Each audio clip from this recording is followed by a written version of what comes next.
foremost dyan, Cheryl, is the safety aspect. Definitely, yan ang number one na i-consider natin.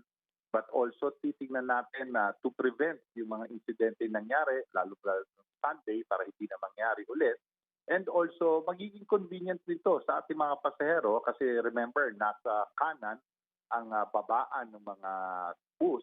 So kung mag-reverse ang biyahe ng EDSA bus carousel, magiging mas convenient sa pagbaba at pagsakay ng mga pasahero. But definitely, may mga consultation pa tayong gagawin.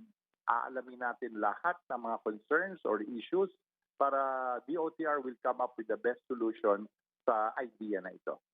Gaano po tatagal yung consultation? Of course, kailangan po makuha yung opinion ng publiko rin at ng mga bus operators. Ano po? By Tuesday next week, may meeting na agad ang ating LTFRB chairman, si Chairman Guadis, sa mga city bus operators. So tumatakbo at tatakbo na yung proseso.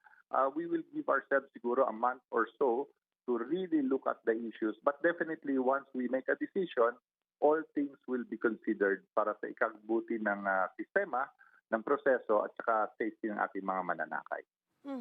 Pero kailan po target ipatupad po ito? Ito po ba ay sigurado na gagawin nga po ito sa EDSA Busway Carousel?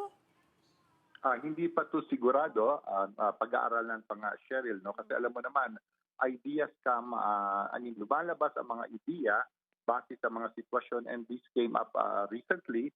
Kaya nga ang kautusan ng ating Secretary Bautista, ay tingnan agad namin para malaman natin kung itutuloy ba to or hindi. May iba pa po ba kayong naiisip na solusyon kung hindi po ito workable? Alam mo, ang isang solusyon dito ay tataasan natin ang penalty or fine sa mga nagbabaybay sa bus lane or sa bus carousel na hindi karapat-dapat. One way to deter ay tataasan natin yung pagbayad ng mga violators. At saka may mga ibang bagay pa kaming pinag-iisipan tungkol dun sa mga protocol plates, no? Dahil hindi lamang mga ordinaryo mga dumadaan po doon or napapadaan.